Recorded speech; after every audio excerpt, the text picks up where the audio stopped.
திருச்சிற்றம்பலம் என்ற நாம் சிவபுராணத்தில் உள்ள கதையை பார்ப்போம். பிரம்மகத்தி தோஷம் நீக்கும் புண்ணிய ஸ்தலம் பற்றி பார்க்கலாம். நர்மதை நதி தீரத்தில் கண்ணகி என்றொரு நகரம் இருக்கிறது. அப்பட்டினத்தில் வசித்து வந்த அந்தணர் ஒருவர் காசி யாத்திரை போக விருப்பம் கொண்டார். அவருக்கு 2 புதல்வர்கள் இருந்தார்கள். அவர்கள் இருவரையும் பத்திரமாக பாதுகாத்து வரும்படி விரைவிலேயே தான் திரும்பி வருவதாகவும் மனைவியிடம் சொல்லிவிட்டு விடை பெற்று கொண்டு புறப்பட்டார். காசி அடைந்ததும் அந்த பிரம்மணன் அங்கே சிறிது காலம் தங்க விருப்பம் கொண்டார். அவ்வாறு இருந்து வரும்போது ஒரு நாள் அவர் காலம் முடிந்துவிட்டது. கணவன் காசியிலே இறந்து விட்டான் என்கிற செய்தியை கேட்டதும் மனைவி பெரிதும் துக்கமானாள். கணவரை பிரிந்து வாழ அவளுக்கு கொஞ்சமும் விருப்பமில்லை. இருந்தாலும் தன்னை நம்பி பாதுகாப்பில் விட்டு சென்ற 2 குமாரர்களை வளர்த்து ஆளாக்கும் பொறுப்பை தட்டி கழிக்க அவள் உள்ளம் இடம் கொடுக்கவில்லை. ஆகவே அவர்கள் நலனுக்காகவே அவள் உயிர் வாழ வேண்டியதாயிற்று. நாட்கள் கழிந்தன. பிள்ளைகள் இருவரும் வளர்ந்து பெரியவர்கள் ஆனார்கள். அவர்களுக்கு தகுந்த பெண்களை பார்த்து திருமணமும் செய்து வைத்தார்.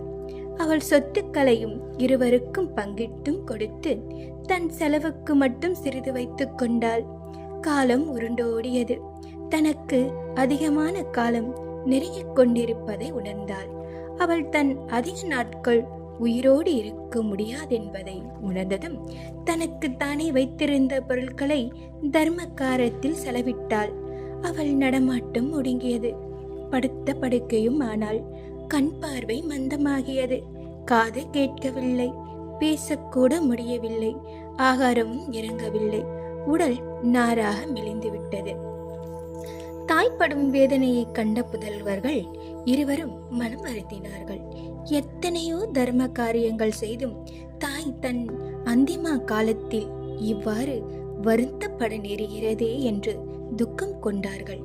ஒரு நாள் புதல்வர் இருவரும் படுக்கையில் இருந்து தாயை நெருங்கி, அம்மா, ஏதோ ஒரு குறைத்தான் உங்களை இப்படி வாட்டி வதைக்கிறது. மனதில் எது இருந்தாலும் அதை சொன்னால் எங்களால் இயன்றவரை செய்வோம் என்று கேட்டார்கள். குழந்தைகளே, எனக்கு பெரிய மனக்குறை ஏதும் இல்லை. உங்கள் தந்தையார் காசியில் காலாகதி அடைந்தார். மோட்சமும் பெற்றார்.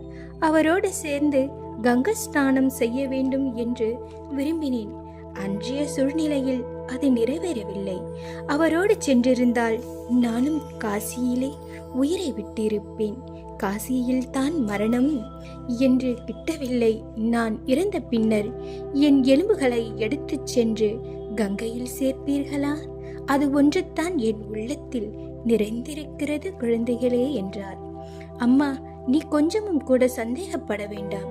நாங்கள் சொன்ன காரியத்தை செய்யாது விடமாட்டோம் என்பது உனக்கே தெரியும். உன் எலும்புகளை அவசியம் கங்கையில் சேர்ப்போம் அம்மா என்று 2 புதல்வர்களையும் அவருக்கு வாக்குகளை அளித்தார்கள். அவன் தன் மூத்த மகனான சுவாதனை அழைத்து, சுவாதா, நீதான் பெரியவன். ஆகவே நீதான் கங்கையை அடைந்து என் அஸ்தியை கரைக்க வேண்டும் என்றார். அவரும் அவ்வாறே செய்வதாக அவளுக்கு வாக்கும் கொடுத்து தன் மன நிறைவிலேயே அவளும் இவ்வுலக வாழ்க்கையை நீத்தார். தாய்க்கு செய்ய வேண்டிய தர்மங்களையும் கர்மங்களையும் ஒரு குறையும் இல்லாது செய்து முடித்தான் ஸ்வேதன். முதல் மரியாதைக்கு பிறகு சேமித்து வைத்திருந்த தாயின் எலும்புகளை ஒரு துணி மூட்டையில் முடித்து கொண்டு காசிக்கு புறப்பட்டான். அவனோடு துணையாக ஒரு வேலைக்காரனும் புறப்பட்டான். காலையில் புறப்பட்ட இருவரும் அஸ்தமிக்கும் வேளையில் ஒரு கிராமத்தை அடைந்தார்கள்.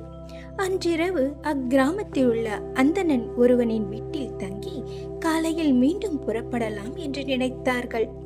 ஸ்வேதன் நீராடி சத்தியவதனம் முதலியவற்றை முடித்துக்கொண்டு சிவநாமங்களை ஜெபித்துக் கொண்டிருந்தான். அந்த நேரத்தில் வீட்டுக்காரன் பால் கறக்க பசுவை கன்றை அவுத்து விட்டான். அக்கன்றினை கண்ட இந்த மனைவியை அழைத்து பால் கறக்குமாறு சொல்லிவிட்டு கன்றை பிடித்து கொண்டு பசுவிடம் சென்றான். கன்று அவன் காலை மிதித்து விட்டது. அதனால் அவனால் வலி பொறுக்க முடியாமல் அவன் கம்பினால் கன்றை பலமுறை அடித்து விட்டான். அப்போது அவன் கோபம் தீரவில்லை. பாலை கருந்து கொண்டும் பாலூட்ட விடாமல் கன்றை பிடித்து இழுத்து கட்டிவிட்டான். கன்று படும் கஷ்டத்தை கண்ட பசு அழுதது.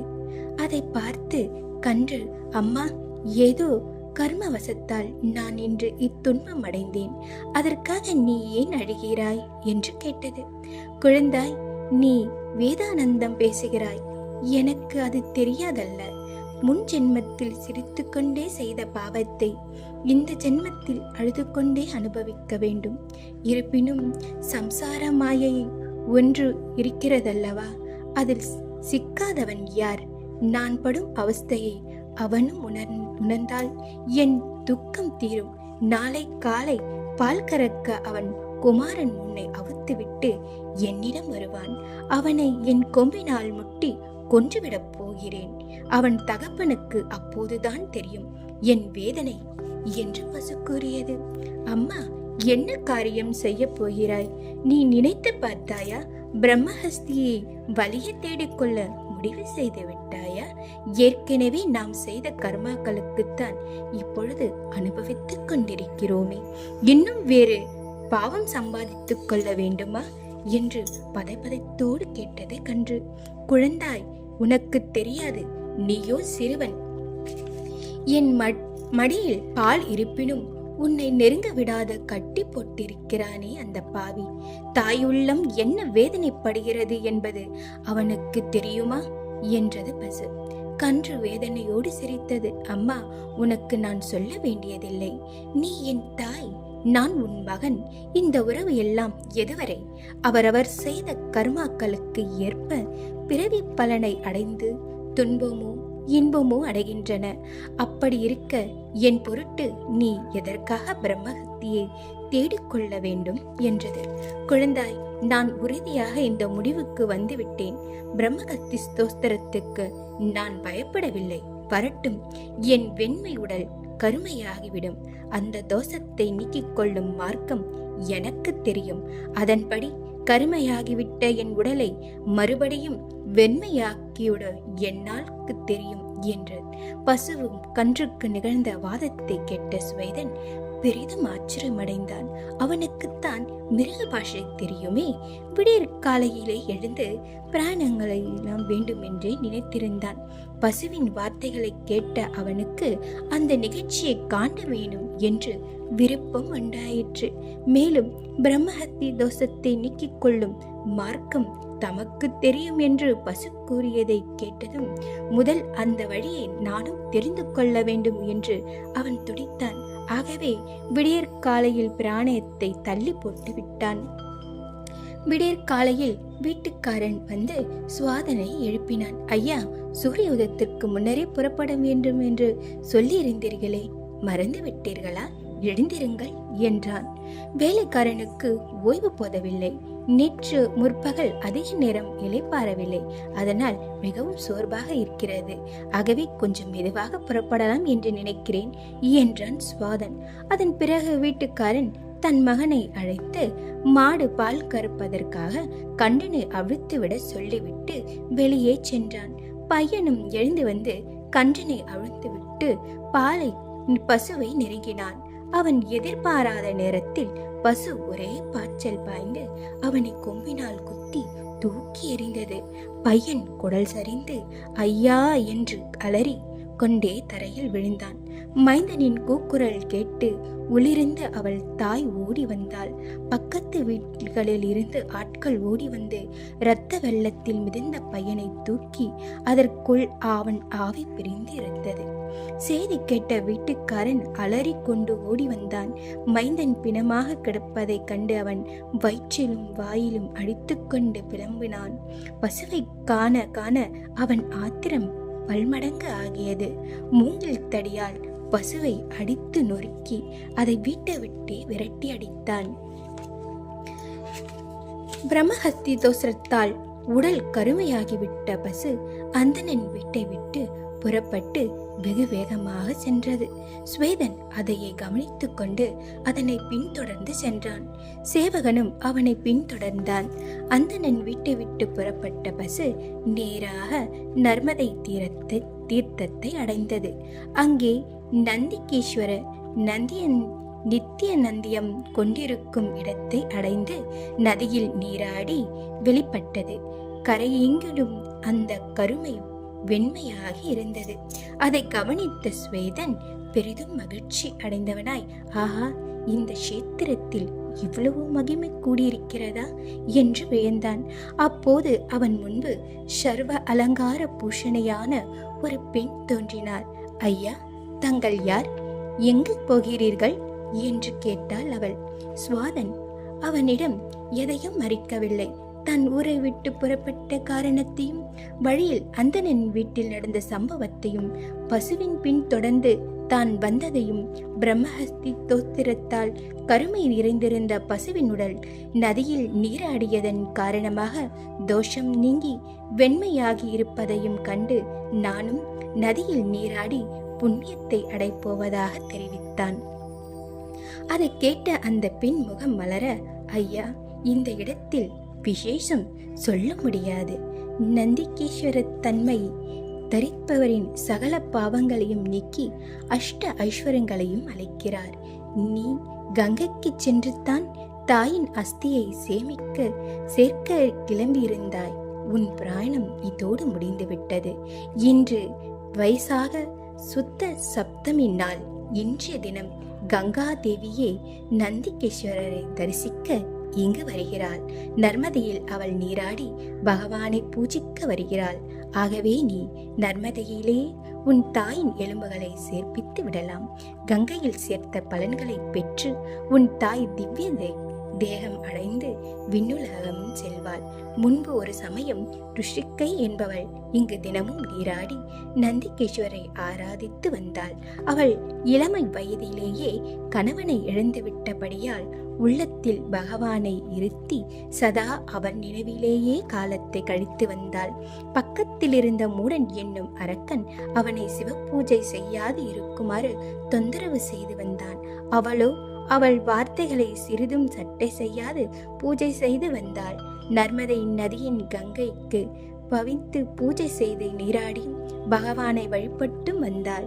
இவ்வாறு சொல்லியும் அந்த பெண் தன் வார்த்தைகளை கேளாமல் சிவபூஜை செய்து கண்ட அந்த அசுரன் கோர ரூபத்தை எடுத்துக்கொண்டு அவனை நெருங்கி பயமுறுத்தினான். ருஷ்டிகை தன் பூஜித்து வந்த சிவலிங்கத்தை அணைத்தபடி, சர்வேசா, இந்த அரக்கன் என்னை பூஜை செய்ய விடாது அச்சுறுத்துகிறானே. பகவானை காத்து ரட்சிக்கும் பிரபுவான தங்கள்தான் என்னை காப்பாற்ற வேண்டும் என்று பிரார்த்தனை செய்தாள். நந்திகேஸ்வரர் அங்கு பிரசித்தமாகி அரக்கனை துரத்தி அவளை காப்பாற்றினாள். பின்பு அவள் பூஜித்து வந்த லிங்கத்தையே சந்நிதியம் கொண்டார். ருஷிகை பூஜித்து வந்த கங்கையும் அவள் முன்பு தோன்றி உனக்கு வேண்டிய வரம் கேள் என்றாள். அவள் கங்கையை வணங்கி, தாயே, என் பூஜையை ஏற்று என் முன் தோன்றிய உன் கருணையை எவ்வாறு போற்றுவது? இன்று வைசாக சுத்த சத்தமினால் இன்று என் முன்பு தோன்றியது போல் ஒவ்வொரு வருஷமும் இங்கு நீ பிரத்யட்சமாகி நர்மதையில் நீராடும் பக்தர்களுக்கு கங்கையில் நீராடிய பலனை அளிக்க வேண்டும் என்று பிரார்த்தித்தாள். கங்கையும் அவ்வாறே செய்வதாக அவளுக்கு வரமளித்து சென்றாள். அதன்படி ஒவ்வொரு வருஷமும் விஷாக சுத்த சப்தமி அன்று கங்கை பிரசித்தமாகி, ஆகவே நீ உன் தாயாரின் அஸ்தியை இன்றைய தினம் இங்கேயே சேர்ப்பிக்கலாம் என்று சொன்ன அதே மாது மறுபடியும் அவளை பார்த்து, ஐயா, நான் தான் கங்கை. நர்மதையில் கலக்க பார்ப்பதற்காக வந்திருக்கிறேன் என்று சொல்லி மறைந்தாள். ஸ்வேதன் அடைந்த ஆச்சரியத்துக்கு அளவே இல்லை. பகவானின் கருணையை எண்ணி வியந்தான். முறைப்படி செய்ய வேண்டியவற்றை செய்து தாயின் எலும்புகளை நதியில் சேர்ப்பித்தான். அதே நேரத்தில் அவன் தாய் திவ்ய ரூபம் பெற்று வானிலே தோன்றினாள். மைந்தா, இன்று உன் சேர்க்கையால் நான் பூரண திருப்தி அடைந்து மேலுலகம் செல்கிறேன். உனக்கு சர்வமங்கலம் உண்டாகட்டும் என்று வாழ்த்திவிட்டு வணங்கினார். ஆம், நாம் செய்யும் நல்ல செயல்களும் தீய செயல்களும் இணைந்தே இறைவன் நமக்கு பலன்களை தருகிறார். ஒரு மாணவன் வகுப்பிலே முதல்வனாக திகழ்வதை மற்றொரு மாணவன் தாமும் அதுபோல் திகழ வேண்டும் என்றால் அதன் நன்மையை நமக்கு விளைவிக்கும். ஆனால் அவனை அழித்துவிட்டு அந்த இடத்தை பிடித்து கொள்ளலாம் என்றால் அது தீமைத்தானே. அதனால் தான் இறைவன் தமக்கு தாமே சிந்தித்து செயலாற்றும் திறமையை நமக்கு தந்திருக்கிறார். சிந்தனையை சிறப்பாக செயலாற்ற விடுவோம். இறைவன் அன்பில் என்றும் நாம் கலந்திருப்போம். திருச்சிற்றம்பலம்.